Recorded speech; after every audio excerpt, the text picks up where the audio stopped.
Are moral stories. అదిగో అక్కడ నడివీధిలో బుర్రమీసాల్తో పంచకట్టుతో నడుస్తూ వస్తున్నాడే, అతని పేరే రంగరాజు భూపతి. అతను వీధిలోకొస్తున్నాడు అంటే అందరూ భయపడేవారు. ఎవరికేం అవసరం వచ్చినా అందరూ రంగరాజు భూపతి కోట దగ్గరికి వచ్చేవారు. అయ్యా, నా పక్క పొలంలో ఉన్న రవివర్మ నా పొలాన్ని ఆక్రమిస్తున్నాడయ్యా. గ్రామంలో ఉండే పెద్ద పెద్ద అధికారులందరూ అతనికి వత్తాసు పలుకుతున్నారు. నాకు నా కుటుంబానికి ఆ పొలమే దిక్కయ్యా అంటూ తన ముందు ఎవరు గోడు చెప్పుకున్నా కూడా అందరికీ సహాయం చేసేవాడు. ఎవరైనా పేదవారికి వేరే వాళ్ళ అన్యాయం చేస్తే రంగరాజు భూపతి అస్సలు సహించేవాడు కాదు. డబ్బుంటే పేదవారిని తొక్కేస్తారా? పద, వాడి పంచుద్దాం అంటూ ఇద్దరూ కలిసి రచ్చబండ దగ్గరికి వెళ్లారు. అక్కడికి రవివర్మ కూడా వచ్చాడు. మనల్ని నమ్ముకున్న వారిని మోసం చేయడం పాపంరా.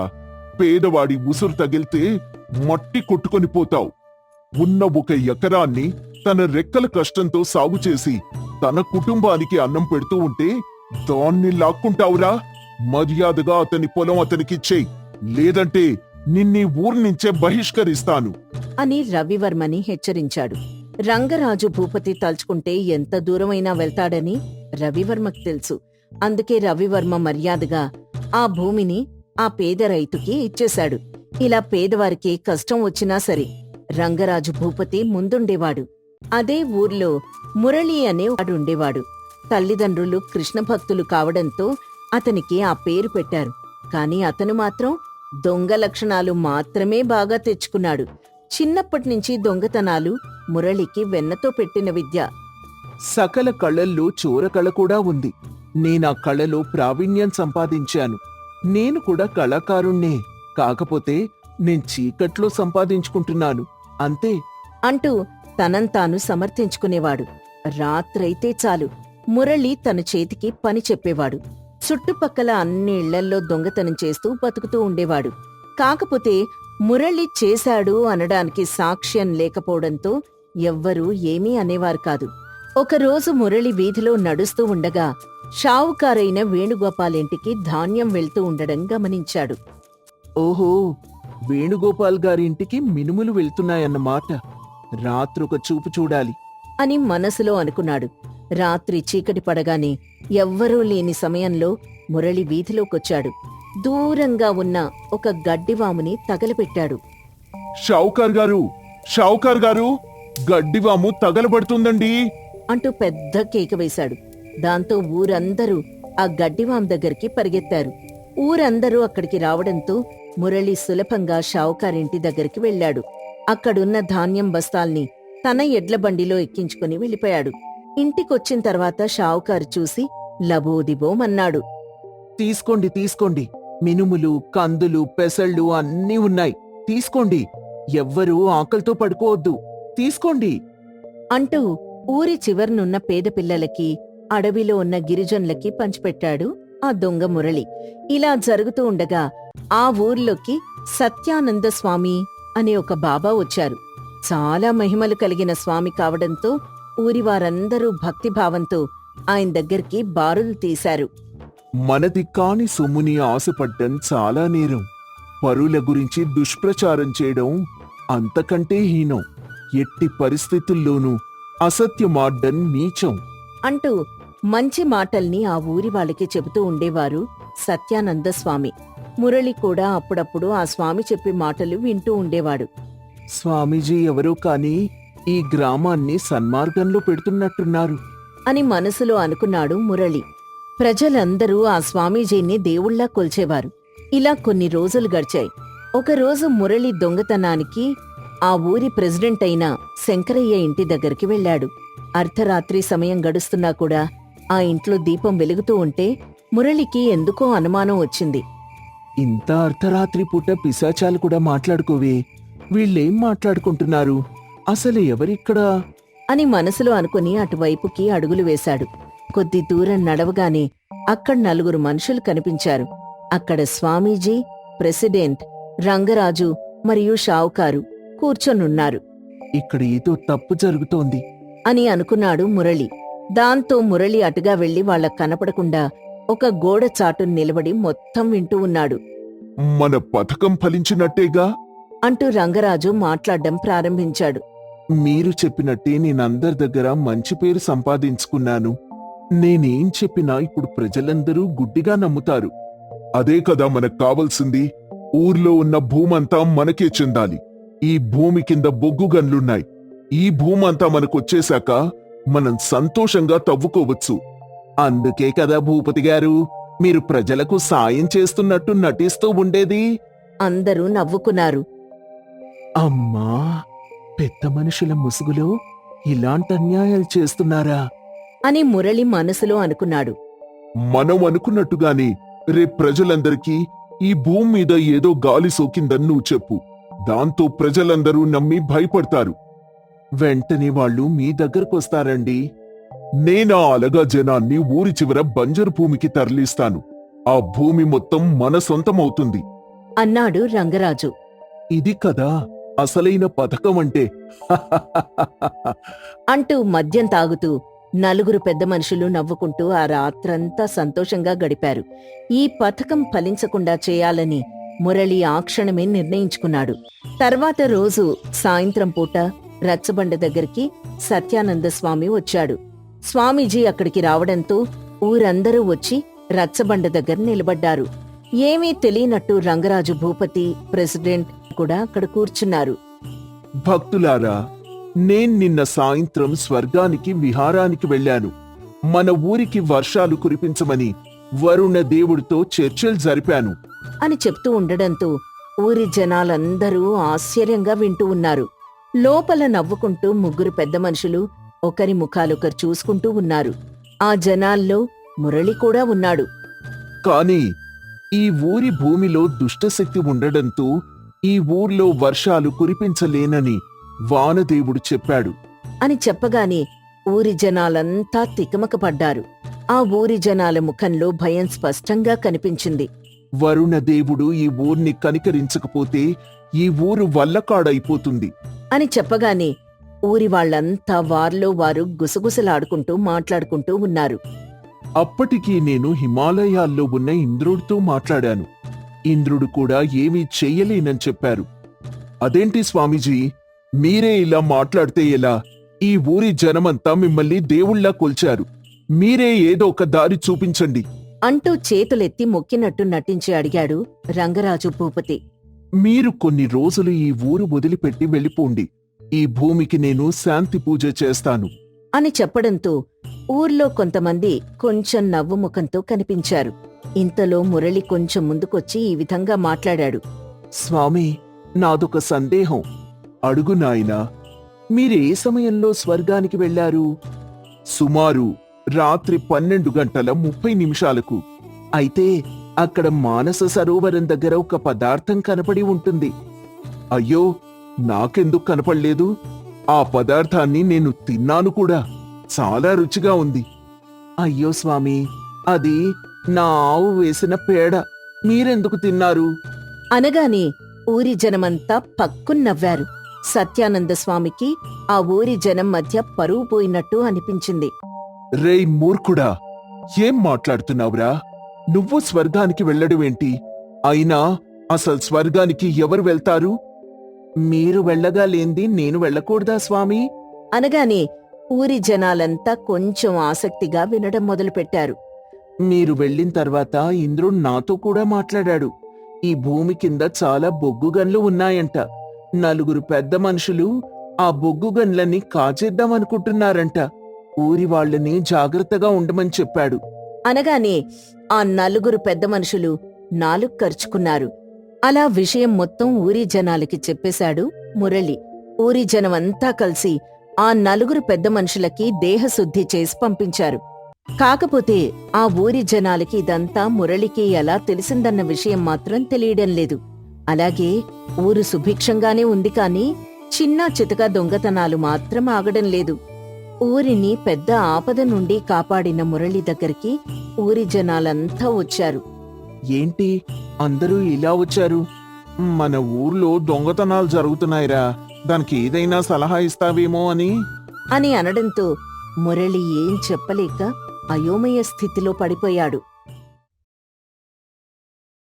రాంబాబు ఇంటికి తిరిగి వస్తూ ఉండగా దారిలో శివయ్య కనిపిస్తాడు. రాంబాబుని చూడగానే శివయ్యకు చాలా సంతోషమేస్తుంది.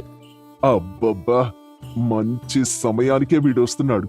వీడొక పిచ్చి వెంగలప్ప. ఏది చెప్పినా నమ్మేస్తాడు.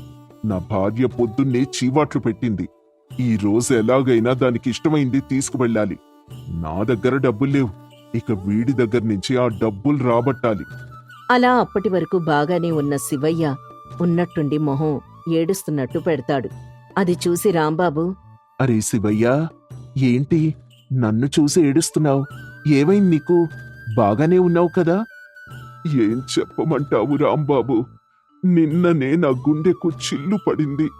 వెంటనే సూది దారం తీసుకుని ఆ రంధ్రం లేకుండా కుట్టేయాలి.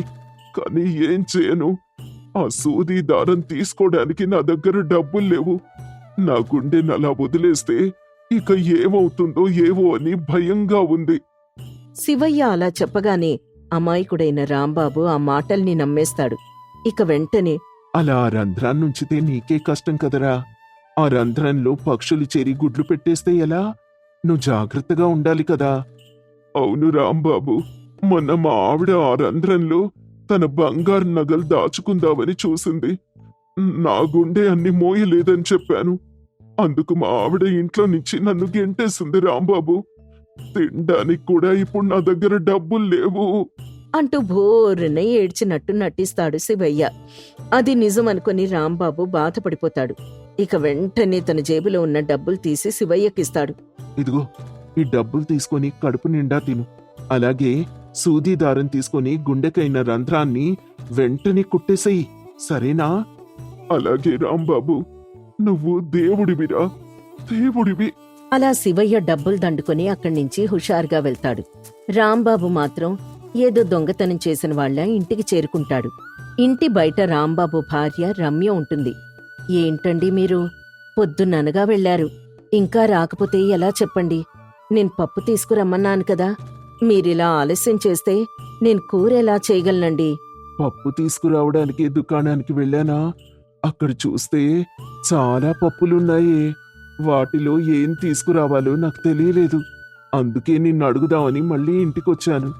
కానీ ఈ లోపే ఆ శివయ్య గుండెకు రంధ్రం అయితేను సూది దారం కొనుక్కోమని ఆ డబ్బులిచ్చేశా. అయ్యో దేవుడా, మిమ్మల్ని కట్టుకున్నందుకు నాకిలా అవ్వాల్సిందేలేండి. పప్పు తెమ్మని చెప్పి పెద్ద తప్పు చేశాను. ఊళ్ళో వాళ్ళు మీ అమాయకత్వం చూసి డబ్బులు తీసేసుకుంటున్నారు. మీది మట్టి బుర్ర. ఇలా అయితే ఎలా? నా సంసారం బావుంటుందని నాకు నమ్మకం లేదు. నేను మా పుట్టింటికెళ్ళిపోతాను. రమ్య, ఇప్పుడు వద్దులేవే. రేపు ఉదయాన్నే బస్సుంది, అందులో వెళ్ళు, బావుంటుంది. కర్మరా దేవుడా, అంతా నా కర్మ అని అనుకుంటూ రమ్య వంటగదిలోకి వెళ్తుంది. ఇక మరుసటి రోజు ఉదయాన్నే రాంబాబు స్నానాలన్నీ పూర్తి చేసుకుని తిండానికి కూర్చుంటాడు. ఇలా రోజూ అక్కడా ఇక్కడా తిరగడం, వాళ్లకు వీళ్లకు డబ్బులిచ్చి నాశనం చేయడం, ఇలానే చేస్తూ ఉంటారా? ఏవైనా పనిచేసి 4 డబ్బులు సంపాదిద్దామని లేదా మీకు? తినే సమయానికి మాత్రం వచ్చి కూర్చుంటారు. ఇదిగో రమ్య, ఎందుకే అలా తిడతావు? నేనేం పనిచేయడం లేదనే కదా. ఈ రోజే నేను పనిలో చేరుతాను చూడు. ఏదైనా ఉద్యోగంలో చేరి నీ ముందుకొస్తాను. అంతవరకు నాకు అన్నం పెట్టకు. ఈ పౌరుషమేదో పనిలో చూపించండి, ఇలా మాటల్లో కాదు. అలా రమ్య అనడంతో కోపంగా అక్కడ్నించి వెళ్ళిపోతాడు రాంబాబు. అలా వెళ్తూ ఉండగా సర్పంచ్ కనిపిస్తాడు. సర్పంచ్ని చూసి రాంబాబు కంటతడి పెట్టుకుంటాడు. ఇక రాంబాబు గురించి ఊరంతా తెలిసిందే కదా. అదే అదనుగా చూసుకుని సర్పంచ్ ఇలా అంటాడు. ఏరా అబ్బాయి, నిన్ను చాలా రోజుల నుంచి చూస్తున్నాను. ఎందుకని నువ్విలా పని పాట లేకుండా ఉంటున్నావు? నాకు ఉద్యోగం చేయాలని ఉందండి, కానీ ఉద్యోగం ఇచ్చేవారు ఉండాలి కదా. ఈ రోజు కూడా మా ఆవిడ నన్ను తిట్టింది. అందుకే ఇలా పంతంతో ఇంటి నుంచి వచ్చాను. ఎంత డబ్బు ఖర్చైనా పర్వాలేదు, ఈ రోజు మాత్రం నేను ఉద్యోగంలో చేరాల్సిందే. అలా రాంబాబు అండంతో సర్పంచ్కి ఒక చక్కటి ఆలోచన వస్తుంది. ఈ వెధవ రాంబాబు గాడికి ఉద్యోగం ఎవరిస్తాడు? అయినా వీడు పట్టువీడని విక్రమార్కుల్లా ఉద్యోగం కావాలని అడుగుతున్నాడు. ఎంత డబ్బు ఖర్చైనా పర్వాలేదంటున్నాడు కాబట్టి ఆ డబ్బు కోసమైనా ఏదో ఒకటి చేయాలి. ఏంటండి అలా మీకు మీరే మాట్లాడేసుకుంటున్నారు? ఏమైందో చెప్పండి. నాకు ఉద్యోగం ఇచ్చేవారు కనిపిస్తే చెప్పండి. ఇదిగో రాంబాబు, ఉద్యోగం కావాలంటే నువ్వెవ్వరి దగ్గరికి వెళ్లాల్సిన పనిలేదయ్యా. నా దగ్గరే బ్రహ్మాండమైన ఉద్యోగం ఉంది. అదే నీకిస్తాను. కాకపోతే కాస్త ఖర్చవుతుందయ్యా. ఎంతైనా పర్వాలేదండి, నాకు మాత్రం ఉద్యోగం కావాలి. అయితే ముందు నీ జేబులో ఉన్న డబ్బివ్వు. ఉద్యోగం గురించి నేను చెప్తా. అలా సర్పంచ్ అనగానే రాంబాబు పొంగిపోతాడు. వెంటనే తన దగ్గరున్న డబ్బంతటినీ తీసి సర్పంచ్కిచ్చేస్తాడు. ఇక వెంటనే, డబ్బులు తీసుకున్నారు కదా, ఇక ఉద్యోగం సంగతి ఏంటో చెప్పండి. ఇదిగో ఇక్కడే కూర్చొని ఆ ఆకాశం కనిపిస్తోంది కదా, ఆ కనిపిస్తోంది. ఆ ఆకాశంలో కనిపించే చుక్కల్ని లెక్క పెట్టాలయ్యా. అదే నీ ఉద్యోగం. హోస్, ఇంతేనా? అవునయ్యా, అంతే. ఇక నేను వెళ్తాను అంటూ సర్పంచ్ ఎంతో హుషారుగా అక్కడి నుంచి వెళ్ళిపోతాడు. రాంబాబు మాత్రం అక్కడే ఉండి చుక్కలెక్కడున్నాయో చూస్తూ ఉంటాడు. అలా రాత్రైపోతుంది. రాంబాబు ఇంటికి వెళ్ళకపోయేసరికి వెతుక్కుంటూ రమ్య అక్కడికొస్తుంది. రాంబాబుని చూసి షాక్ అవుతుంది. ఇక్కడేం చేస్తున్నావయ్యా? ఇంటికి రాకుండా ఇక్కడేం పని నీకు? ఉద్యోగం చేయాలన్నావు కదా, ఇప్పుడు ఉద్యోగం చేస్తుంటేనేమో ఇలా రమ్మంటున్నావు. నేనేం చేయను? ఇక్కడేం ఉద్యోగం చేస్తున్నావు? చుక్కల్ని లెక్కపెట్టే ఉద్యోగం ఆ సర్పంచ్ గారే ఇచ్చారు. అందుకు నా దగ్గర డబ్బు కూడా తీసుకున్నారు. ఓరి నాయనోయ్, మళ్ళీ నిన్ను మోసం చేశారు. ఈ ఊర్లో వాళ్ళకి నీ గురించి తెలుసు. అందుకే నిన్నందరూ మోసం చేస్తున్నారు. ముందు ఇంటికి పద. అలా రమ్య తన భర్త రాంబాబుని ఇంటికెళ్ళి తన భర్తకు అన్నం పెడుతుంది. కడుపు నిండా తిన్న తర్వాత రాంబాబు గుర్రు పెట్టి నిద్రపోతూ ఉంటాడు.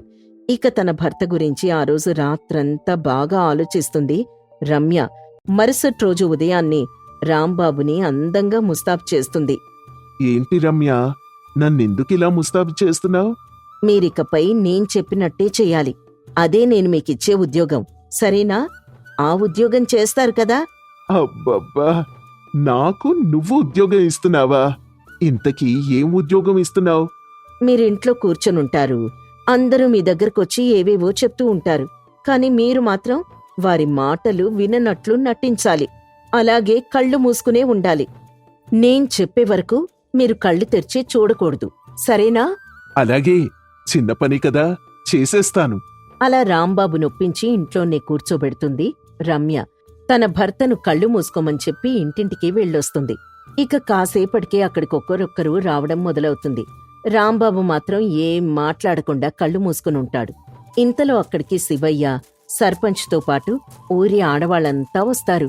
వారిని చూసి రమ్య, ఉదయాన్నే నిద్ర లేచాను. చూసేసరికి స్వామి ప్రత్యక్షమయ్యున్నారు. స్వామివారిని దర్శించుకున్నప్పటినుంచి నాకున్న బాధలన్నీ పోయాయి. నాకు 2 రోజుల నుంచి జ్వరం ఎక్కువగా ఉంది. ఈ రోజు స్వామివారి పాదాలు తాకానో లేదో జ్వరం ఇట్టే తగ్గిపోయింది. ఏంటమ్మా నువ్వు చెప్పేది? నిజంగానే నీ భర్త స్వామివారయ్యారా? ఈ రాంబాబుగాడు ఉట్టి అమాయకుడు. వీడు స్వామిలా మారాడంటే నేను నమ్మలేకపోతున్నాను. అయితే ఆయనతో ఒకసారి మాట్లాడి చూడండి. ఒకవేళ ఆయన మాట్లాడారు అంటే ఆయన స్వామివారు కాదని, మాట్లాడకపోతే ఆ తర్వాత మీరే అర్థం చేసుకుంటారులే. అలాగేనమ్మా. ఇదిగో రాంబాబు, రాంబాబు, ఉద్యోగం కావాలన్నావు కదా, మరి ఇలా అయ్యావేంటయ్యా? మాట్లాడు, నేనడుగుతున్నాను కదా. మాట్లాడబయ్యా, మాట్లాడు. సర్పంచ్ అలా చాలాసేపు మాట్లాడి చూస్తాడు. కాని రాంబాబు మాత్రం అస్సలు మాట్లాడ్డు. తన భార్య చెప్పినట్లు మౌనంగానే కళ్ళు మూసుకొనుంటాడు. ఇకప్పుడే శివయ్య కూడా రాంబాబుని పలకరిస్తాడు. రాంబాబు ఏం మాట్లాడ్డు. చూసారా, రాత్రికి రాత్రే ఆయనలోకి దైవశక్తి వచ్చి చేరింది. నా జ్వరం మాయమైంది. చూడండి, కావాలంటే మీరేమైనా అనుకోండి, అవి నెరవేరాయంటేనే స్వామివారిని నమ్మండి. కాని ఒకటి గుర్తుపెట్టుకోండి, స్వామివారిని శంకించడం మహాపాపం. మీరు కాని ఈ స్వామిని అనుమానిస్తే మీకే ఏదో ఒకటి జరుగుతుంది. మీ కుటుంబాలు నాశనమైపోయినా అవ్వచ్చు. అయ్యయ్యో, అంత పని ఎందుకులేమ్మా? మేం కూడా ఈ స్వామివారిని నమ్ముతున్నాం. ఈ స్వామి మహిమగల స్వామి అంటూ సర్పంచ్ కానుకలు వేస్తాడు. ఆ తర్వాత శివయ్య కూడా కానుకలు వేస్తాడు. ఇక అక్కడికొచ్చిన వారంతా తమ మనసులోని కోర్కెలు కోరుకుంటూ తమకు తోచిన కానుకలు సమర్పించుకుంటారు. ఆ రోజంతా అలా సాగుతుంది. ఇక అందరూ వెళ్ళిపోయిన తర్వాత రాంబాబు కళ్ళు తెరుస్తాడు. రమ్య డబ్బులు లెక్క పెట్టడం మొదలు పెడుతుంది. రమ్య, బాగానే డబ్బులొచ్చినట్టున్నాయి. నాకు మంచి ఉద్యోగమే ఇచ్చావు. చూడండి, ఇకపై మీరు కళ్ళు మూసుకొని తథాస్తు అని అనాలి. ఎవరేం చెప్పినా శుభం తథాస్తు అని అంటూ ఉండాలి. అలా అంటేనే మనకింకా ఎక్కువ డబ్బులొస్తాయి. అలాగే రమ్య, నువ్వు చెప్పినట్టే చేస్తాను. అలా రమ్య చాలా తెలివిగా అమాయకుడైన తన భర్త ద్వారా డబ్బు సంపాదించడం మొదలు పెడుతుంది. ఆ ఊర్లో స్వామీజీని చూడ్డానికి చుట్టుపక్కల ఊరి వాళ్ళంతా అక్కడికొచ్చి తమకు తోచిన కానుకల్ని సమర్పించుకుంటూ ఉంటారు. అలా తన ఇంటిని గుడిగా మార్చి అందులో హుండీల్ని ఏర్పాటు చేస్తుంది రమ్య. రండమ్మా రండి, మహిమగల స్వామి, వరాలిచ్చే స్వామి, దైవశక్తులున్న స్వామి, మన సమస్యలు తీర్చే స్వామి, రండి దర్శించుకోండి, మీ కోరికలు నెరవేర్చుకోండి. జై స్వామీజీ, జై జై స్వామీజీ. చూడమ్మా రమ్య, ఇకపై ఇక్కడికొచ్చే వారికి నేను అన్నదానం ఏర్పాటు చేస్తాను. నేనిక్కడ వారికి తాగునీటి సౌకర్యాన్ని ఏర్పాటు చేస్తాను. మీరేది చేసినా త్వరగా చేయండి, ఎందుకంటే ఇక్కడికి జనాలు తండోపతండాలుగా వస్తున్నారు. మరో ముఖ్యమైన విషయం ఏంటంటే, రేపట్నుంచి స్వామిని దర్శించుకోవాలంటే టికెట్ డబ్బులు చెల్లించాలి. అలాగే అమ్మా, వాటికి కూడా నేను ఏర్పాట్లు చేస్తాను. అలా రమ్య రోజు రోజుకు చాలా తెలివిగా తన భర్తను అడ్డం పెట్టుకుని సంపాదించడం మొదలు పెడుతుంది. అలా కొన్ని రోజులకు ఒక పెద్ద ఆశ్రమాన్ని స్థాపిస్తుంది. అమాయకుడైన తన భర్తను ఆ ఆశ్రమంలో దేవుణ్ణి చేసేస్తుంది. ఆశ్రమాన్ని నడుపుతూ లేని వాళ్లకి పేదవారికి సహాయం చేస్తూ సంతోషంగా బతుకుతుంది.